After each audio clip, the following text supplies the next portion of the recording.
साधो सो है राम हमारा, साधो सो है राम हमारा, साधो सो है राम हमारा। कौन राम के बारे में कहे? सब घट अंतर खेल रहा जो, सबसे रहत न्यारा। सब घट अंतर खेल रहा जो, सबसे रहत न्यारा। साधो सो है राम हमारा, साधो सो है राम हमारा। अस्ति भांति जो प्रिय स्वरूपा, नाम रूप आधारा। अस्ति भांति जो प्रिय स्वरूपा, नाम रूप आधारा। सतचित आनंद अखंड अनादि, अनुभव रूप पारा। सतचित आनंद अखंड अनादि, अनुभव रूप पारा। साधो सो है राम हमारा, साधो सो है राम हमारा।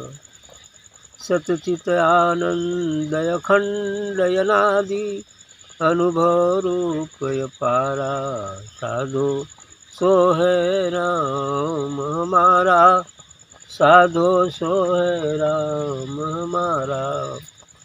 आना जाना जिसमें नहीं, जन्म न मरण विकारा। आना जाना जिसमें नहीं, जन्म न मरण विकारा। असंग यले पारंगन रेखा, ना को अंग यकारा। असंग यले पारंगन रेखा, वाको अंग यकारा। ना को अंग यकारा। साधो सो है राम हमारा, साधो सो है राम हमारा। ब्रह्मा विष्णु आदिक देवा, जाको करत ज्वारा। ब्रह्मा विष्णु आदिक देवा, जाको करत ज्वारा। जिसकी महिमा मुनिवर गाके, पावत कबहु न पारा। जिसकी महिमा मुनिवर गाके, पावत कबहु न पारा। जाकी ज्योति निस दिन जगती, जाकी ज्योति निस दिन जगती, अतिशय कर उजियारा। जाकी ज्योति निस दिन जलती, निस दिन जगती, अतिशय कर उजियारा। कहें टेऊ जिसके प्रकाश से, कहें टेऊ जिसके प्रकाश से, प्रकाशत संसारा। कहें टेऊ जिसके प्रकाश से, प्रकाशत संसारा। साधो सो है राम हमारा, साधो सो है राम हमारा। बढ़िया बात कहे टेऊ जी कि मेरा राम वो है। कौन है? रमता है सो राम, मधुकर व्यापी राम। उस राम की बात कर रहे हैं जो हर जड़ चेतन में स्थित है, वही राम है। इसलिए इन्होंने कहा कि साधु सो है राम है। साधु पुरुषों, मेरा राम वो है। कौन? सब घट अंतर खेल रहा जो, सभी घटों में, सभी शरीरों में जो खेल रहा है, जो सबसे रहत न्यारा, सभी शरीरों में है, उसमें से होकर खेल रहा है और सबसे न्यारा भी है। यही व्यक्त और अव्यक्त स्वरूप है परमात्मा। व्यक्त भी वही है और व्यक्त भी वही है। सब में होते हुए वह सबसे अलग थलग है। सब में होते हुए उसके संग में पड़ता नहीं है। वो बिल्कुल उसमें होते हुए भी असंग है, उसके साथ नहीं है। इसलिए कहा इन्होंने कि सब घट अंतर खेल रहा जो सबसे रहत न्यारा, सबके अंदर विराजमान होते हुए भी सबसे न्यारा है, अलग थलग। जैसे आकाश हमारे अंदर भी है और बाहर भी, मुखाकाश, गुहाकाश और क्षुधा, क्या बोलते हैं उसको, वो उदराकाश, उदर में जो आकाश है, जहाँ आकाश है वहाँ सब होते हैं। जहाँ आकाश नहीं रहेगा तो शब्द होगा ही नहीं। मुख में भी आकाश है ना, जगह जहाँ भी स्पेस है आकाश है। लेकिन ये आकाश इसमें है, लेकिन इससे अलग थलग भी तो आकाश है ना। और ये आकाश हमारे मुख में होते हुए भी मुख से कोई संबंध नहीं रखता है। रखता है क्या? कोई संबंध नहीं है ना। मुखाकाश ऐसी सब में होते हुए भी उससे सुन, जैसे घटाकाश, गृहाकाश है ना, और बृहदाकाश। एक घर में कई सारे घड़े भर के रख दिए जाएं या घड़े ही रख दिए जाएं तो उस घड़े के अंदर भी आकाश है।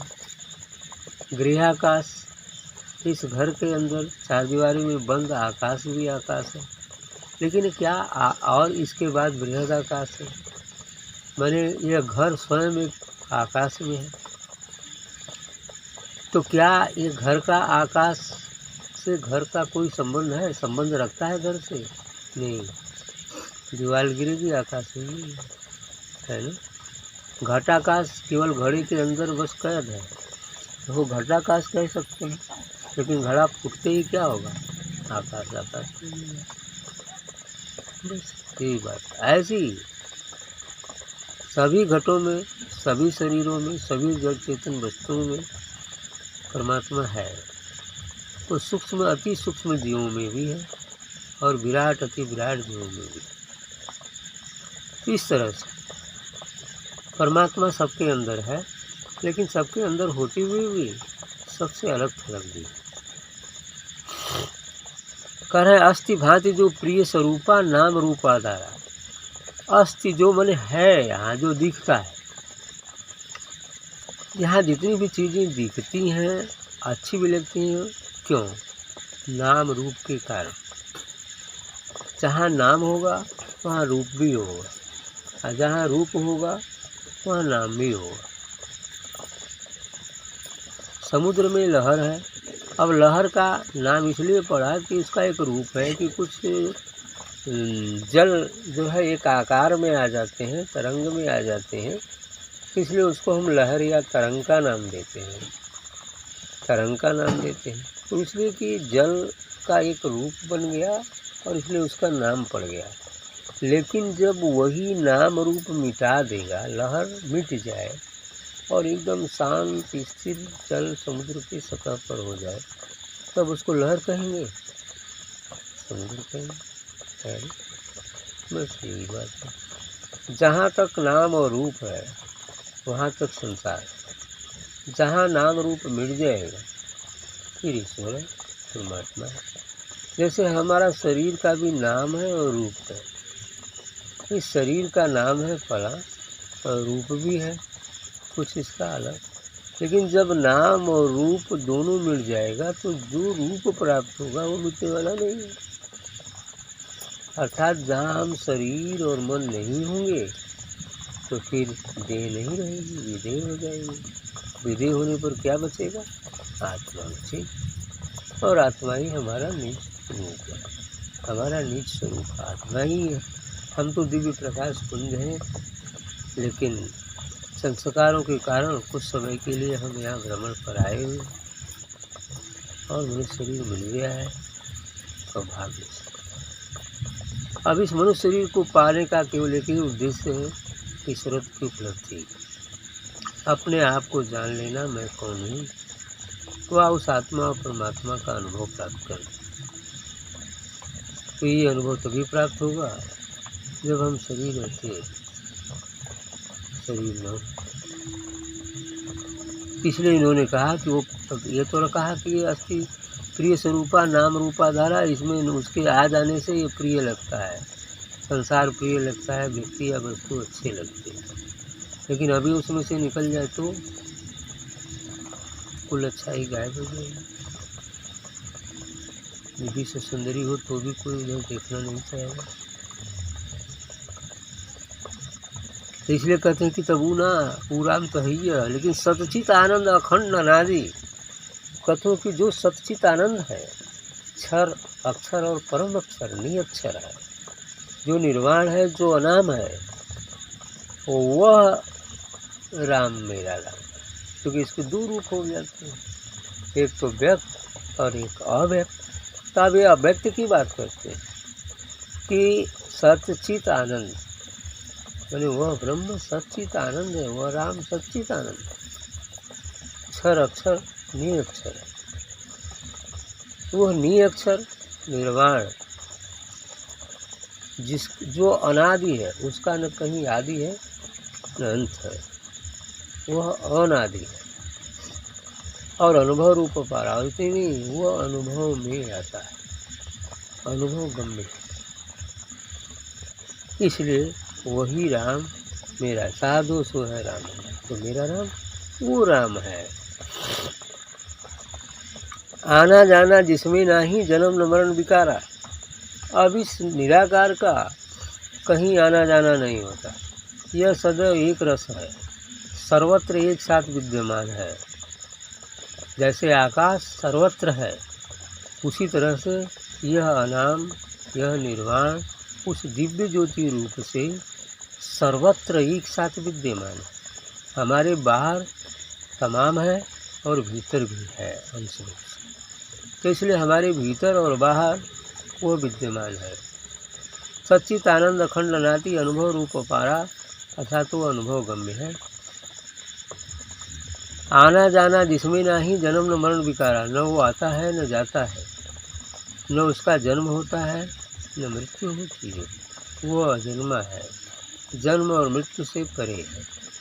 असंग, सबके साथ होते हुए भी किसी के संग में नहीं है, वो उसमें फंसता नहीं है। वो असंग है, अलेपा है, उसमें लिप्त नहीं होता। रंग न रेखा, न उसका कोई रंग है न कोई रेखा है।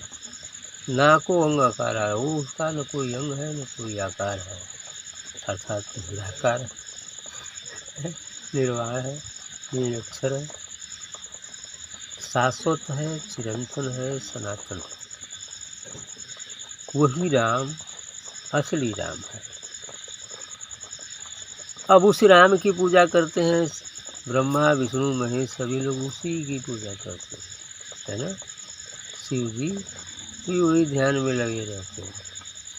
तो ब्रह्मा विष्णु आदि के देवा जाको कर जुहारा, जिसकी जुहार करते हैं, जिसको गुहार लगाते हैं, जिसकी आराधना करते हैं।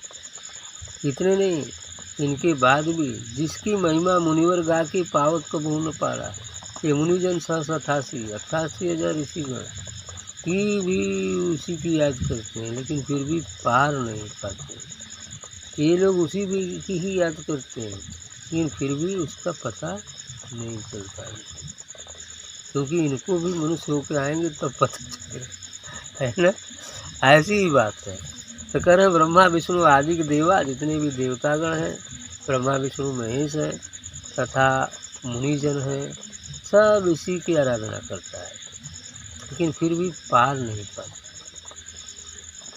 कथो जाकी ज्योति निष्दिन जगती अतिशय करु ग्यारा। वह परम ज्योतिर्मय है, अनंत ज्योतिष्मान लोक है। वो करोड़ों करोड़ों सूर्य और करोड़ों करोड़ों चंद्रमा एक साथ उदित होकर जितना प्रकाश कर सकते हैं, वो भी उस प्रकाश के सामने कुछ ही है।